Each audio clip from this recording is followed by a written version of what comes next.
자, 오늘 본문은요, 예수님께서 십자가에 못 박혀 죽으시고, 그 다음날, 부활하시기 전, 그 준비 날입니다. 그 이미 새벽에 부활을 하셨는데, 부활을 하시려고 준비하고 계신데, 이들이 그 경비병을 시켜가지고 무덤을 임봉하고 무덤을 굳게 지키는 그 장면이 오늘 본문에 나타나 있습니다. 이 본문을 통하여서 우리가 놀라운 은혜들을 함께 나누기를 원합니다. 오늘은 정말 우리들이 생각하는 기독교에서 가장 값지게 생각하고 기쁘게 여기는 부활주일입니다. 예수님께서 죽으시고 살아나신 날이며 또 이 날은 우리들에게 참된 기쁨과 소망의 날이 되는 줄 믿습니다. 그래서 예배당은요, 각 교회 예배당은요, 꽃으로 장식되고요, 우리 부활 찬송을 부릅니다. 그뿐이 아니라 어린이들은 계란을 나눠주고요, 또 서로가 서로를 향하여서 부활하신 주님을 기뻐하며 서로가 축복하며 또 격려하는 시간을 갖죠. 그런데 저는 여러분에게 이렇게 마음 깊은 곳에서 묻고 싶습니다. 정말 우리는 지금 부활의 기쁨을 누리며 살아가고 있습니까? 아니면 여전히 무덤 앞을 지키고 서 있습니까? 무덤 앞에 서 있다는 삶은 어떤 모습일까요? 그것은 낙심하고 절망, 정죄함, 그리고 인생에 오는 두려움에 붙들린 신앙이 바로 무덤 앞에 있는 신앙입니다. 그러니까 여전히 내 마음속에 낙심되고 절망이 있고 또 스스로가 정죄하며 또 인생에 대한 두려움으로 인생을 살고 있다면, 붙들려서 살고 있다면 여전히 우리는 무덤 앞에 서 있다라고 할 수 있겠습니다. 제 삶의 확신도 없고 습관처럼 예배를 드리고 무엇보다 주님과의 친밀함 없이 메마른 믿음으로 하루하루를 살아가는 삶, 그것이 바로 어떤 삶입니까? 무덤 앞에 있는 삶입니다. 그러니까 주님을 아직 만나보지도 못하고 주님의 은혜가 어떤지도 못하고 어떤지도 알지 못하고 오직 소망과 생각이 인생의 사회와 또 환경에 매몰려 있는, 거기에 붙들려 있는 삶, 그것이 바로 무덤 앞에 서 있는 삶이다라고 말씀드리고 있습니다. 그것은 여전히 죽음의 자리를 지키고 있는 모습입니다. 아직 주님이 아직 자기 인생 가운데서 살아나시지가 않은 거예요. 주님이 부활하셔서 이미 새벽에 부활하셔서 소망이 되시고 기쁨이 되셨는데 아직 그 소망과 기쁨을 알지 못하고 여전히 내 삶 가운데선 주님은 여전히 죽음에 계신 겁니다. 아직 살아나시지가 않으신 거예요. 그렇게 되는 인생이 되지 않기를 원합니다. 만약에 그런 인생이 되어버리면 우리는 염려와 걱정과 근심과 실망이 반복되는 삶으로 살게 되는 것입니다. 오늘 본문을 따라서 부활의 현장으로 함께 들어가 보겠습니다. 어떻게 이 본문이 우리들에게 어떤 소망을 가져다 주며 또 지금 우리들의 삶 가운데서 어떤 은혜를 가져다 주는지 한번 함께 현장 속으로 들어가서 우리가 함께 나눠보는 시간 갖도록 하겠습니다. 마태복음 여러분들이 보았던 건 27장이죠. 그 다음 장을 넘기면 28장입니다. 근데 27장과 28장에는 묘한 기류가 있어요. 27장에는 보았듯이 경비병을 통하여서 그때 그 순간에 정치 지도자들과 종교 지도자들이 경비병을 시켜가지고 예수님의 무덤을 봉인하고 지켜서 아무도 못 들어가게 굳건하게 지키는 경우였습니다. 여러분들 상식적으로 생각해 보십시오. 예수님께서 오신 목적이 무엇입니까? 부활하신 사건을 만드시기 위해서 오셨어요. 죽음에서 일어나는 사건, 본질적인 우리의 인간이 가지고 있는 죄와 습성, 또 가지고 있는 인생의 고난과 역경들을 한 번에 해결하시기 위해서 오셨는데 그 무덤의 문을 막고 있는 거예요. 누가 막고 있는 거예요? 우리들이. 예수님 일어나지 말라고. 예수님 부활하지 말라고. 예수님 부활하시면 나의 모든 인생에 가지고 있는 그런 누리고 있었던 모든 것이 허물어질까봐, 그 모든 것들이 나빠질까봐 예수님을 강제적으로 일어나지 못하게 하는 그런 모습들이 우리 삶 가운데 있다라는 거예요. 그게 지금 누굽니까? 바로 제사장들과 정치 지도자들이었습니다. 오늘 본문을 다시 한번 읽어볼까요? 그 이튿날은 준비된 날이고 대제사장들과 바리새인들이 함께 빌라도에게 모여 이르되 주여, 저 속이던 자가 살아있을 때 말하되 내가 사흘 후에 다시 살아나리라 한 것을 우리가 기억합니다 라고 이야기합니다. 여러분들, 여기에 지금 누가 주인이어요? 예수님이 주인이어야 되는데 이들의 주인은 누구예요? 지금 세상의 주인이 세상의 왕이, 세상의 권력을 가진 자가 주인이다라고 고백을 하고 있습니다. 자신들이 죽이고 또 이 땅의 진짜 주인께서 십자가에 못 박혀 죽으셔서 이제 부활하실 날을 기다리고 있는데 그들의 삶 가운데서 주인은 누구다라고 이야기를 하고 있습니까? 세상의 권력자와 세상의 정치 지도자와 세상을 누리고 있는 모든 자들이 자신의 주인이다라고 고백을 하고 있어요. 뭐라고 이야기합니까? 63절에 주여라고 이야기를 하고 있어요. 주여. 그들의 주여가 누구여야 됩니까? 바로 예수님이어야 되는데 예수님 앞에 주여라는 말을 붙이지 아니하고 세상의 주인인 본디오 빌라도에게 주여라고 이야기를 하고 있다는 겁니다. 그리고 예수님을 뭐라고 이야기합니까? 속이던 자다라고 이야기를 하는 거예요. 속이던 자. 예수께서 우리를 속이고 있다는 겁니다. 부활로 속이고 또 그 말씀으로 속이고 진리로 우리를 현혹시킨다라는 얘기예요. 이 얼마나 안타까운 일이며 얼토당토 않은 일이냐는 겁니다. 그런데 마태복음 28장에는요, 다른 사건이 일어나요. 안식 그 첫날 이른 새벽에 많은 그 여인들이 제일 먼저 무덤가에 나타납니다. 그리고 예수님께서 이야기했던 그 말씀도 기억하지만 무엇보다도 예수님께서 그 십자가에 못 박혀 죽으셔서 그 시체를 봉인하고 난 다음에 그 다음 날이 바로 이제 그 안식일이었어요. 그러다 보니까 어떻게 이 시체를 처리할 수가 없어서 그 다음 날에 이제 그 안식일 다음 날에 시체가 어떻게 되었는지 또 시체를 처리하기 위해서 이 여인들이 예수님의 무덤가에 나타나게 된 겁니다. 다른 이유가 없었어요. 그냥 예수님의 무덤가에 가서 예수님의 시체를 잘 수습하기 위해 가지고 나타난 거예요. 예수님의 부활하셨다라는 기쁨 때문에 나타난 것이 아니라 예수님의 부활하셨을 거야라는 소망 때문에 온 것이 아니라 예수님의 시신을 잘 수습하기 위해서 이른 아침부터 오게 됐다는 겁니다. 그런데 예수님께서 살아나셔서 그 여인들 가운데 계신 거예요. 그 여인들 앞에 나타나셨다는 겁니다. 여러분, 예수님이 나타나실 때 세 부류가 있었어요. 첫 번째는 여러분들이 보았던 제사장과 정치 지도자들의 부류가 있었고, 그 다음에 조금 전에 말씀드렸던 28장의 여인들의 부류가 있습니다. 그리고 또 한 부류가 있는데 그 부류는 바로 제자들이었어요. 제자들은 예수님과 함께 동행하면서 늘 예수님과 3년 동안 함께 다니면서 부활에 대해서 이야기했고 죽으심에 대해서 이야기를 했습니다. 예수님께서 그들에게 죽으심을 선포하시면서 죽고 난 다음에 다시 부활하실 것이다라고 이야기를 하셨어요. 그런데 그들은 어느 누구도 그 이야기에 관심을 갖지 않았습니다. 예수님 부활에 믿음을 갖지 않았어요. 오히려 그 제자들은 다 두려움 속에 숨어 있었고 오히려 예수님의 대적자들이 무덤을 지키고 있는 그 모습을 지켜보아야만 했습니다. 여러분들 이 세 부류를 잘 기억하십시오. 종교 지도자들은 무덤을 지키고요. 또 제자들은 두려움 속에서 숨고 말았습니다. 종교 지도자들을 먼저 살펴보면요. 그들이 왜 무덤을 지켰을까요? 표면적인 이유로는요. 제자들의 시체를 훔쳐갈 수 있을 것 같다라는 거였습니다. 그러나 더 깊은 이유는 바로 정말 예수가 살아나면 어떻게 되는가라는 두려움이었습니다. 그들은 부활을 믿지는 않았지만 혹시나 그 말이 사실일 수도 있다라는 생각을 갖고 있었어요. 그 가능성을 갖고 있었어요. 그러니까 그들이 오히려 제자들보다 믿음이 없지만 오히려 또 부활에 대한 믿음을 가지고 있었다는 거예요. 그 부활에 대한 믿음을 왜 가지고 있었습니까? 그들이 만약에 예수님께서 부활하시게 되면 예수님의 부활을 통해서 그들이 가지고 있었던 체계와 권위가 완전히 무너질 수 있었기 때문에 그렇습니다. 자신들이 누렸던 모든 권위와 권력들이 사라지기 때문에 예수님으로 인해서 사라지기 때문에 두려웠던 거예요.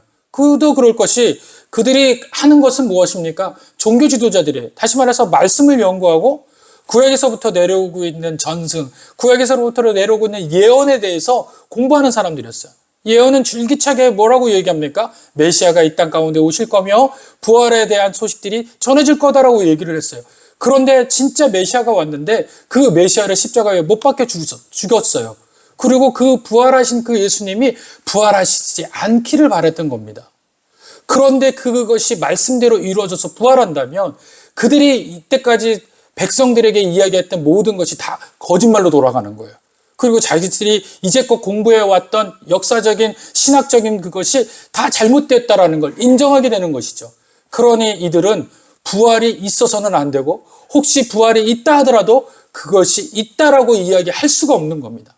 누구를 위해서요? 자신들을 위해서. 자신들의 체제를 위해서. 또 자신들이 가지고 있는 모든 것을 누리고 있는 환경에 의해서. 자, 오늘 이 시간 이 대제사장들과 종교 지도자들과 우리의 삶은 어떨까요?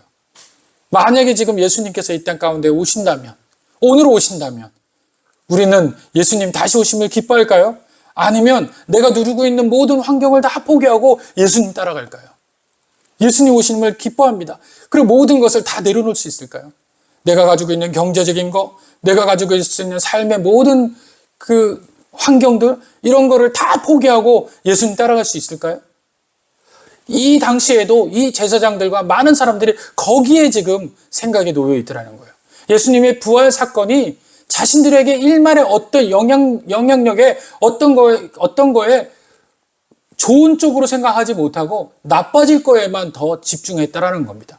그래서 그들의 믿음은 실은 어떤 거에 더 믿음을 갖고 있는 거예요? 불신의 믿음을 쏟고 있는 겁니다.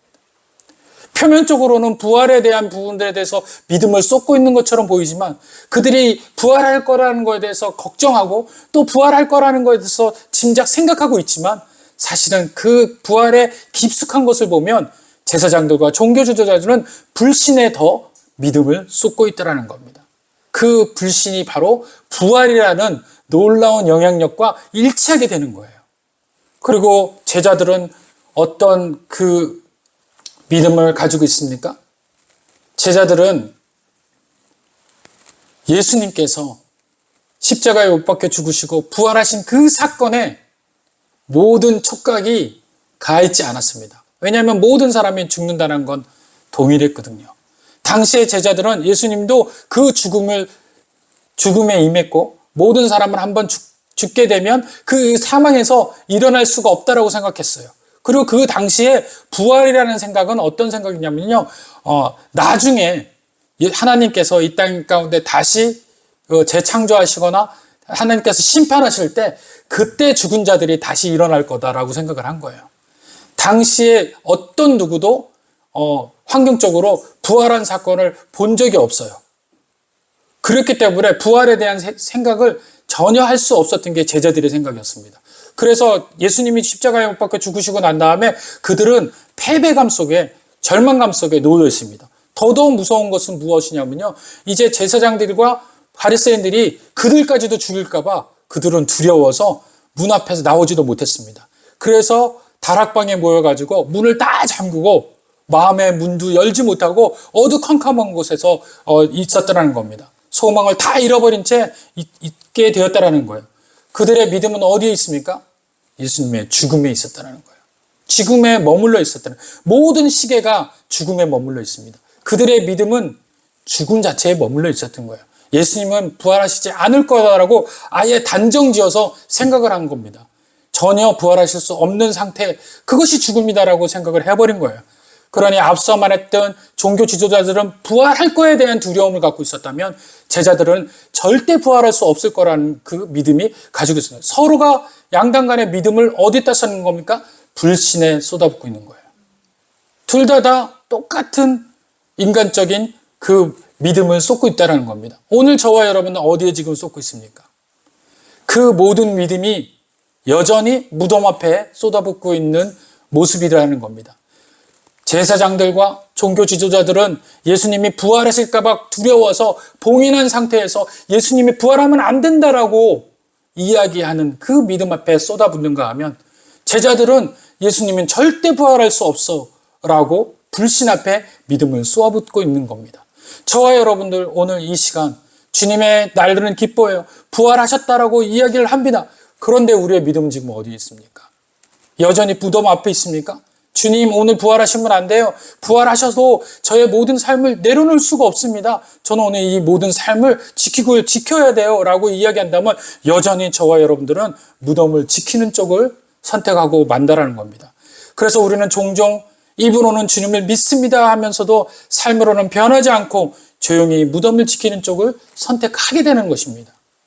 우리의 삶의 모든 지경으로 인해서 무덤을 선택하는 쪽을 선택했다면 오늘 이 시간 부활에 대한 기쁨과 소망은 우리와 무관한 줄 믿습니다. 그렇다면 제자들은 달랐을까요? 사실 제자들은 믿음의 시험 앞에서 주저했습니다. 예수님은 분명 내가 다시 살아날 것이야 라고 말씀을 했어요. 하지만 그들의 예수님의 죽음은 끝으로 여겼고 현실과 감정에 눌려 부활의 약속을 기억하지 못했습니다. 조금 전에 말씀드렸듯이 종교 지도자들은 혹시나 살아날까 봐 무덤을 지켰고 제자들은 설마 살아나시겠냐며 무덤을 떠났습니다. 둘 다 믿지 않았던 거예요. 절대 믿지 않았습니다. 믿음을 긍정적인 방향으로 사용하지도 않고 오히려 부정적인 가능성의 메시지를 에너지를 쏘아 붓었던 것입니다. 그 결과 모두가 부활의 순간에 실패하고 있었습니다. 오늘 저와 여러분들 역시 부활절과 상관없는 일을 한다면 우리도 역시 부활과 상관없는 실패의 순간을 맞이하고 있다는 겁니다.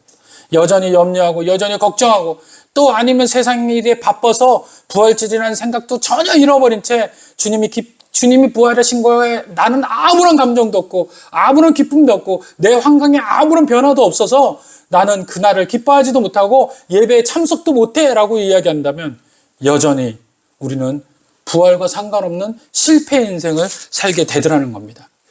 그런데 부활은 이루어져요. 그렇게 실패하고 우리가 봉인하고 우리가 밀어내고 아니다라고 부르시더라도 하나님은 성공하신다라는 겁니다. 왜 하나님은 그 성공, 부활을 일으키시고 이 부활의 기쁨을 우리에게 누리게 하시려고 하셨을까요? 그것은 하나님 스스로의 약속을 놓지 않으셨기 때문에 그렇습니다. 여러분, 부활의 사건은요, 우리가 소망해서 이루어진 사건이 아니에요. 하나님 스스로가 약속하셨던 사건인 줄 믿으시길 바랍니다. 인간이 범죄했을 때, 아담과 하와가 죄로 물들었을 때 그 순간 하나님은 발동하셨어요. 이들을 어떻게 구원할까? 이들을 구원해야 될 그 순간에 이들의 구원할 수 있는 모든 계획들을 실현하기 시작하십니다. 창세기 3장 15절에는 그 이야기를 이렇게 다루고 있습니다. 인류가 죄에 빠진 바로 그 자리에서 하나님은 여자의 후손 곧 메시아를 보내시겠다고 약속합니다. 여자의 후손이 내 머리를 상하게 할 것이요 너는 그의 발꿈치를 상하게 할 것이니라. 히브리어의 쉬프, 다시 말하면 짓밟다, 발꿈치로 상하게 한다라는 것은 뭐냐면요, 부수다. 이렇게 세우지 못하게 완전히 패망시키다라는 뜻을 가지고 있습니다. 하나님은 죄와 사망의 권세를 처음서부터 짓밟을 것을 예고하셨고 그리고 그것을 통해서 우리를 구원하실 계획을 실현하신 겁니다. 그 약속은 십자가에서 예수 그리스도를 통해 성취되었습니다. 그리고 하나님은 아들보다도 우리를 더 사랑하셨기에 그 약속을 포기하지 않으셨다는 겁니다. 로마서 8장 32절은 이렇게 말합니다. 자기 아들을 아끼지 아니하시고 우리 모든 사람을 위하여 내어주시니가 라고 이야기합니다. 우리가 실수와 배신과 불신에도 불구하고 우리의 실패에도 불구하고 우리가 주님을 밀어내고 우리가 떠남에도 불구하고 하나님은 스스로의 그 언약을 끝까지 이루시는 분입니다. 믿습니까? 오늘 부활절은요, 하나님께서 기뻐하시는 날이며 하나님께서 스스로 그 모든 일들을 우리를 위해서 성취하신 날인 줄 믿습니다. 그래서 우리가 기뻐해야 되는 거예요. 우리가 잘 몰라요. 부활이 무엇인지도 모르고 주님이 왜 죽은지는 몰라요. 당연할 수 있죠. 주님께서 약속하시고 주님께서 이루어진 사건이기 때문에 그렇습니다. 우리의 생각으로는요, 이 모든 일들을 어떻게 해결할 수가 없어요. 왜 해결할 수 없습니까? 어떻게 3일 만에 부활할 수 있으며 상식적인 사람 생각으로서 죽은 자가 어떻게 되살아날 수 있겠어요? 그리고 그 되살아나신 분이 어떻게 승천할 수 있겠어요? 우리의 생각으로 이것이 하나라도 이해되며 하나라도 생각이 가능할 수 있습니까? 우리의 생각이 아니라는 거예요. 우리가 할 수 있는 생각의 영역이 아니라는 거예요. 누구의 영역이기 때문에 우리가 생각을 못합니까? 바로 하나님의 영역이기 때문에 그렇습니다. 그렇기 때문에 하나님은요, 우리를 위해서 그 놀라운 사건을 만드신 거예요. 회복시키신 거예요. 그런데 우리는 그 사건에 우리가 그것을 어떻게 해야 할지 우리가 참여하는 것이 아니라 우리는 무엇으로 그 사건을 받아들여야 됩니까? 다 같이 따라합시다. 믿음으로 받아들이는 거예요. 믿음으로. 우리가 그 일어난 일들, 하나님에 대한 생각들을 우리가 할 수 없어요. 그건 오직 하나님만이 하실 수 있습니다. 그러나 우리는 그 하나님의 하신 일과 동일하게 할 수 있는 일이 있어요. 그것은 믿음이라는 거예요.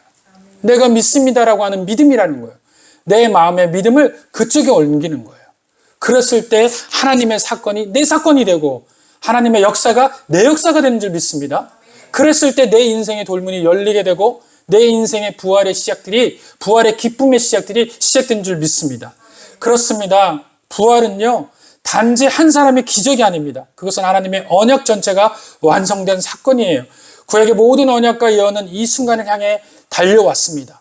아브라함에게 하신 큰 민족의 약속, 모세를 통한 피의 언약, 다윗에게 주신 영원한 왕의 계보, 이사야의 고난받는 종의 예언, 이 모든 것이 십자가에서 그리고 부활에 완성된 것입니다. 예수님은 십자가 위에서 마지막으로 외치셨습니다. 텔레스타이라고 이야기해요. 다 뭐라고 이야기하냐면 다 이루었다. 텔레스타이라고 이야기합니다. 이 헬라어는요, 미래형이고 또 완료형입니다. 그래서 미래 완료형이라고 이야기해요. 다시 말하면요, 완전히 끝내버렸다라는 거예요. 과거형이 아니고 지금 현재형이 아니에요. 미래 완료형인데 완전히 끝내버렸다는 거예요. 어떻게 해요? 내 인생의 모든 부분을 완전히 끝내버렸다. 더 이상 덧붙일 것이 없다라는 뜻입니다. 다 이루었다라는 예수님께서 십자가에 못 박혀서 마지막 체론 중에서 마지막 얘기가 다 이루었다. 다 이루었다라는 건 완전히 끝내버렸다며 더 이상 덧붙일 것이 없다.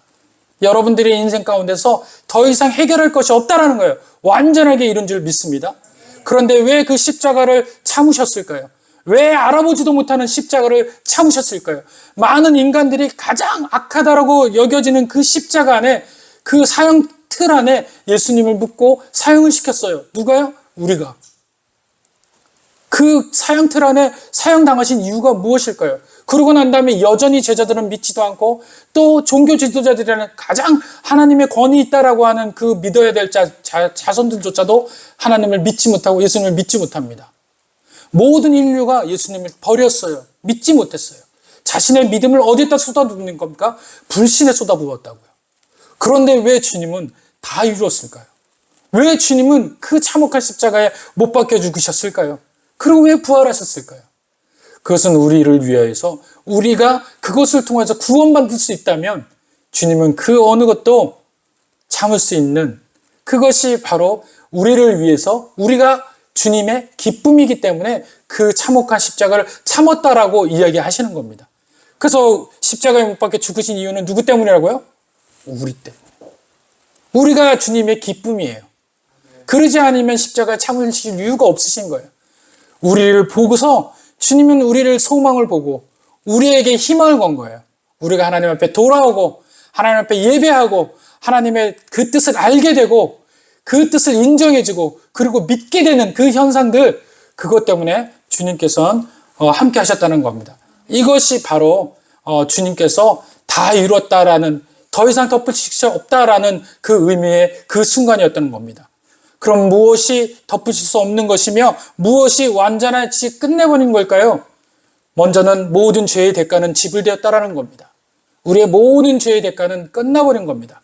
그리고 사망의 권세를 꺾어버렸다라는 것입니다.